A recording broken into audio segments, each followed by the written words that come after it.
शब्दांवरी वागणे आपुले चांगले पाहिजे, वागणे आपुले चांगले पाहिजे. ज्याचं वागणं चांगलंय, जगणं चांगलंय, ज्याचा जीवनात जनतेच्या विषयी आत्मीयता आहे, समाज त्याच्यासाठी गोळा होतो, हे मूर्तिमंत उदाहरण लागलं.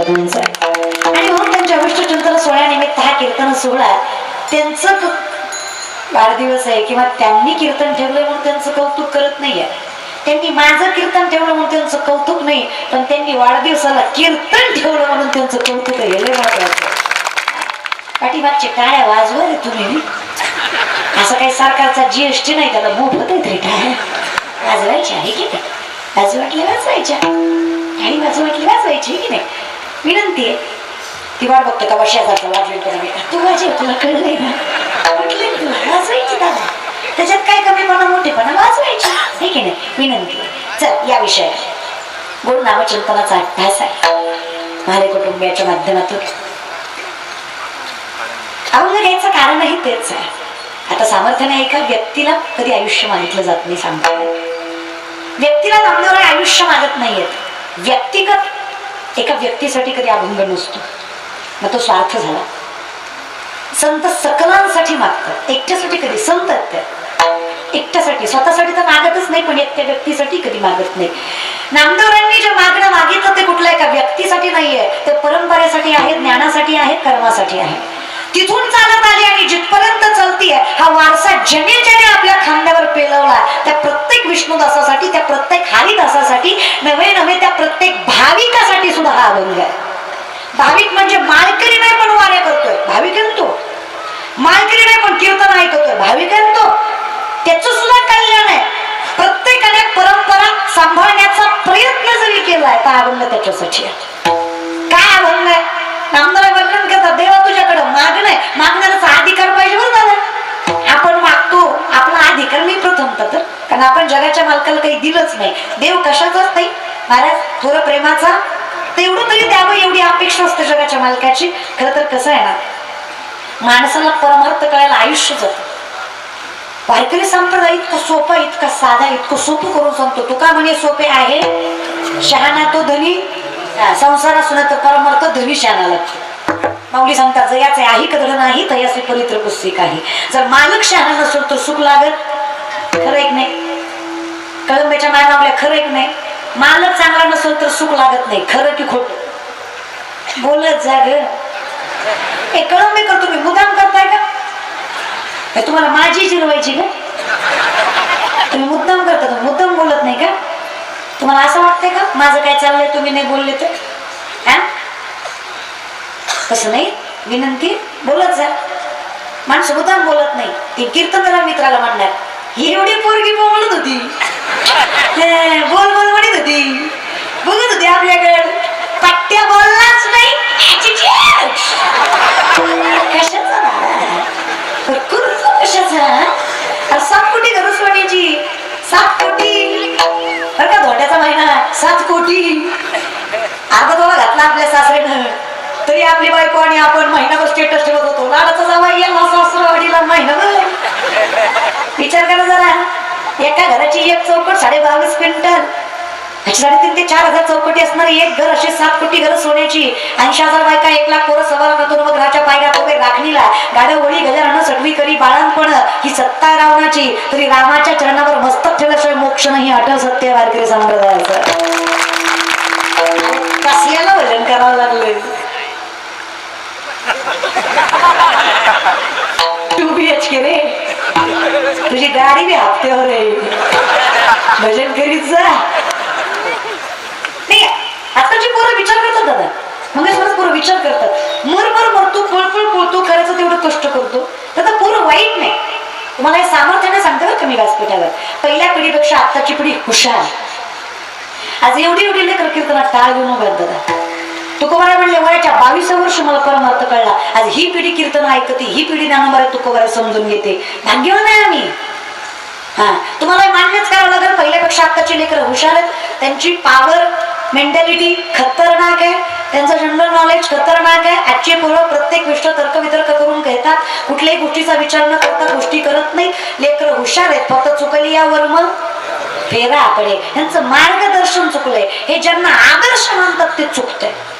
हे आदर्श त्यांना मानतात ज्यांनी काहीच आयुष्यात, म्हणजे आदर्श बघा ना यांचे. तुम्हीच बघा ना तुमच्या डीपीला, तुमच्या स्टेटसला कोण असते, तुम्ही कोणाचे फॅन आहेत, हा तुम्ही पिक्चर कुठले फर्स्ट डे फर्स्ट शो बघता. बघा ना, पिक्चर बघू नये बिलकुल असं नाहीये. बघा ना, मराठी बघा, बिंदास बघा.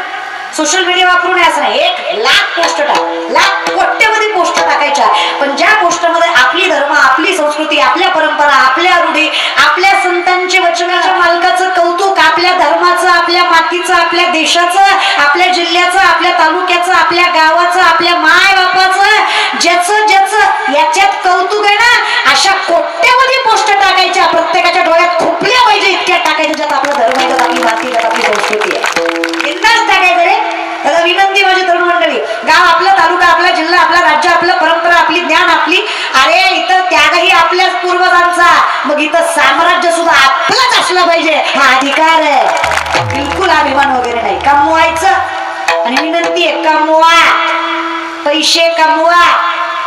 तुमचं अख्खं लक्ष गोरी दिसली, गालात असली माझीच आहे, तुझ्या बापाची पेंड आहे, कमव, पाया पडते तुझ्या, पैसे कमव दादा. पुरुषार्थ, अर्थ पुरुषार्थाचं लक्षण आहे, धर्मशास्त्र सांगतं. आपला बाप गरीब नाही, द्वारकेचा राजा आहे, सोन्याच्या सिंहासनावर बसतो, सोन्याची नगरी आहे त्याची, पंढरीचा राजा आहे तो, गरीब नाही. आपण गरीब बापाची लेकरं नाही. संत गरीब राहा म्हणले, गरीबीत राहा म्हणले नाही. नीट ऐका, संत गरीब राहा म्हणले, गरीबीत नाही, बिलकुल नाही. बिनधास्त बंगले घ्या, गाड्या घ्या, पैसा कमवा, गरज आहे, विनंती आहे. आणि काही लागत नाही पैसा कमवायला, फक्त डोकं लागतं. दुनिया झुकती है, झुकाने वाला चाहिए. अरे क्या, एका मनोज जरांगे म्हणा अख्खा भारत झुकवला, आपली काय कमी आहे महाराज, विचार करू तरी थोडस डोकं लावायचं.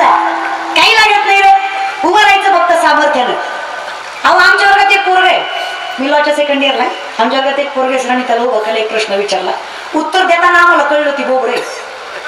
अख्खा वर्ग हसला, सर हसले. सर म्हणले मूर्खच का, लॉला ऍडमिशन घेतलंय, तुला केस देणार कोण? तर म्हणलं थतलं बोलू नका. कुठलं बोलू, थतलं नाही तर कुठलं बोलू. चल तुला केस देते नाही कोणीतरी, पण तू लढणार कशी? ती म्हणलं कधी बी लढल. कधी लढल नाही, तू लढल पण कोणत्याला कळल का तू लढली.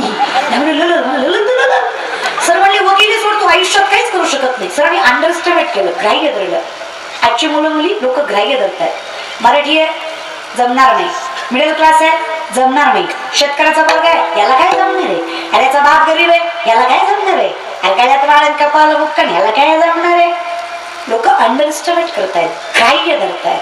फक्त खरं सांगू, जेव्हा अख्खं जग हारायची वाट बघतं ना, तेव्हा जिंकून दाखवलं त्याची मजा आहे ना, त्याचं यश मानायचं दादा. जेव्हा लोक हारायची वाट बघतं ना, तेव्हा जिंकून दाखवायचं. लोकांना वाटलं पाहिजे याला काय जमणार आहे, तेव्हा करून दाखव. करत जा. आजची मुली विनंती आहे या विषयाकडे. सरांनी अंडरस्टिमेट केलं, ग्राह्य धरलं. पोरगा म्हणला सर थांबवते चुलतो, सांगाल ते करतो महाराज. सर म्हणले हे 20 रामायणाचे ग्रंथ घे, पुढच्या लेक्चर पर्यंत त्यातला एक जरी ग्रंथ विकला मास्तर नोकरी सोडणार आणि तुझ्या पायात हलून जाणार. पुढचं लेक्चर भरलं, सरांनी उभं केलं, काय म्हणे ग्रंथ विकले आणि खाली मान घातली. सर म्हणले माहित होतं तुला जमणार नाही. पोरगा म्हणला तर थकली इकली. सर म्हणले कस काय, लय थोपय म्हणला तर प्रत्येका थोबल जायतो त्याला थांबायतो. हे बघा हे रामायण, हे बघा हे रामायण, तुम्ही देता का मी वाचून दाखवू. लोक म्हणले देर होय पुढं, तुझ्याकडनं तिथं ऐकण्यापेक्षा घेतलेलं बरं. स्ट्रॅटर्जी रे, गणिमी काळा. 2 लाख पायदळ 1 लाख घोडदळ स्वराज्याचं 10 पटीनं जास्त सैन्य शत्रूचं. 2 लाख पायदळ 1 लाख घोडदळ स्वराज्याचं 10 पटीनं जास्त सैन्य शत्रूचं. जर माझ्या शिवरायांनी विचार केला असता माझा बाप गुलामगिरीत आहे, मी हिंदवी स्वराज्याची स्वप्न बघावी काय, तर घडलंच नसतं. स्वतःवर विश्वास आहे, आई भवानीवर विश्वास आहे, माझे जाऊंवर विश्वास आहे. आणि ही शेतकऱ्याची तरणी पांढपोरं हाताला धरली, मुठभर मावळं आणि मुठभर सैन्यदल, मुठभर खजिना, मुठभर घोडदळ पायदळ. पण त्या शिवरायांनी त्या 7 दिशांच्या नाकावर टिचून 260 पेक्षा जास्त किल्ले 40 वर्षाच्या आत हस्तगत केले. इतिहास हिंदवी स्वराज्याचा आहे, त्याचे वारस आहे. आणि छोट्या छोट्या गोष्टीला घाबरायचं तरी कसं. कमी मार्क पडले गेला लिंबाकडे, पोरगी नाही म्हणली गेला गिरीकडे. जग नाही करे तुमचं, जगून दाखवा दादा. बरं का पोरींनो, कमवून दाखवा, काही लागत नाही का? तुम्ही तर लय हुशार आहे, लय हुशार तुम्ही, लय. आणि माझी विनंती माय मावल्या, पोरीला पायावर उभं करा आणि मग लग्न करा. तुम्ही लय, तुम्ही कसं करता? नाही तुला काय करायचं बा, शिकवू मोठ्या घरचा नवरा करायचा नाही, तसं काय असतंय?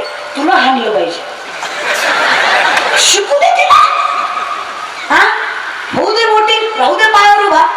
बाईकडे दोन्ही गोष्टी असल्या पाहिजे, नम्रता आणि तेवढं सामर्थ्य सुद्धा पाहिजे. तेव्हा पार्वती होताही आलं पाहिजे, गौरी होताही आलं पाहिजे, आणि पाहिजे तेव्हा त्याच गौरीला दुर्गा होता सुद्धा आलं पाहिजे. महाराज ती मासाहेब जिजाऊ आहे जिने हिंदवी स्वराज्याचं स्वप्न जगाच्या मालकाच्या सामर्थ्याने छत्रपती शिवरायांना दाखवलं. घडलंच की ग, त्याच सावित्रीबाई फुले, त्याच अहिल्याबाई होळकर आहेत, ज्यांनी अवनीनाथ सारख्या, काशी विश्वेश्वरासारख्या मंदिराचा जीर्णोद्धार केला. या भारतातली पहिली महिला डॉक्टर आनंदीबाई जोशी. ताकद लक्षात घ्या ना, खूप ताकद आहे माझ्या. पण विनंती आहे, हे आम्हाला मिळतं याचं कारण कुठेतरी आहे, बहुत सुकृताची. म्हणून विठ्ठली नामदेव म्हणले कुठून तरी मिळालंय, कुठून मिळाले त्याचं सामर्थ्य आम्हाला माहित असावं. जिथून मिळालंय हा अभंग त्याच्यासाठी, जिथून चालत आलंय. आता वारकरी संप्रदायाचा विचार केला, आदिनाथ गुरु मच्छिंद्र तयाचा, मच्छिंद्राने मोदक, गोरक्षवाला गैनी प्रसाद आहे, ज्ञानदेवा सार चोचविले ज्ञानदेवे गचिला पाया. व्यक्ती जन्माला यायच्या अगोदर व्यक्तीचं ज्ञान जन्माला येतं. मोठकी द्या कुठे मोठे निज ज्ञानाची पाठ कुठे, सूर्या पुढे प्रगटी प्रकाश जायचा. माऊलीचं वर्णन आहे. आत्मा न्यायशास्त्र वर्णन करता आत्मा हा निर्गुण केला का? आत्म्याला पूर्ण स्वरूप नाही, पण आत्म्याचं स्वरूप ज्ञान आहे. पण ज्ञान व्यक्तीच्या अगोदर जन्माला येतं. अगदी सायंटिफिकली ज्याला आपण जेनरेटिक जनरेशन म्हणतो, जेनरेटिक अनुवंशिकता, हा अशीच असते अनुवंशिकता. हे वारकरी संप्रदायाचं फळ आहे की नाही? ज्यांचं घर वारकरी आहे त्यांच्या पोटात कर्तृत्ववान लेकरं जन्माला, त्यांच्या घरात कर्तृत्ववान लेकरं जन्माला येतात. फळ आहे, प्रारब्ध आहे. अन्नमान धन ते प्रारब्ध आधी ना. तुम्ही प्रारब्ध माना ना माना, असतं. वारकरी संप्रदाय प्रारब्धाला मानतो, अर्थात सामर्थ्याला लक्षात घ्या. महाराज एका म्हाताऱ्याला 75 एकर जमीन कमवायला आयुष्य जिजवलं, त्याचं एकच स्वप्न होतं ही म्हणत बसायचं. पण ज्या वेळेस वय होतं त्यावेळेस तो कमवायच्या नादी लागला, आणि ज्यावेळेस कमवायचं संपलं त्यावेळेस वय राहिलं नाही. पण त्याच्या पोरांना 7 लाखाचं कुत्र ऑस्ट्रेलियाहून विमानात आणलं. तुम्ही सांगा कळंबेकर भाग्यवान कोण आहे? कळतंय की तुम्हाला? उगाच बोललो मला.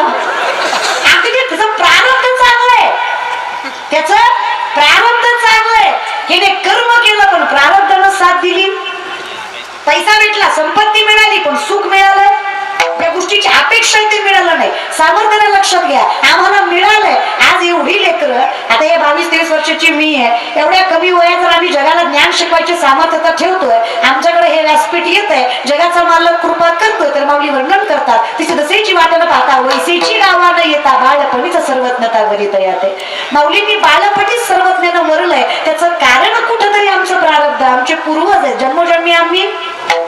तेव्हा या विठ्ठले हा प्रत्येक गोष्ट मिळत असते दादा, फक्त विनंती ती टिकवायचं सामर्थ्य असलं पाहिजे. मिळतं सगळ्यालाच, पण टिकवता सगळ्यालाच येत नाही. आज कष्ट केल्याशिवाय कुणाचाच बाप देत नाही, जगाचाही देत नाही. हातपाय चालवायचे, विनंती आहे कष्ट करायचं. कष्ट केलं तर ते सामर्थ्याने टिकलं जातं. आजकालची पिढी कष्टाला आम्हाला इन्स्टंट पाहिजे सगळ्या गोष्टी, असं नाही मिळत दादा.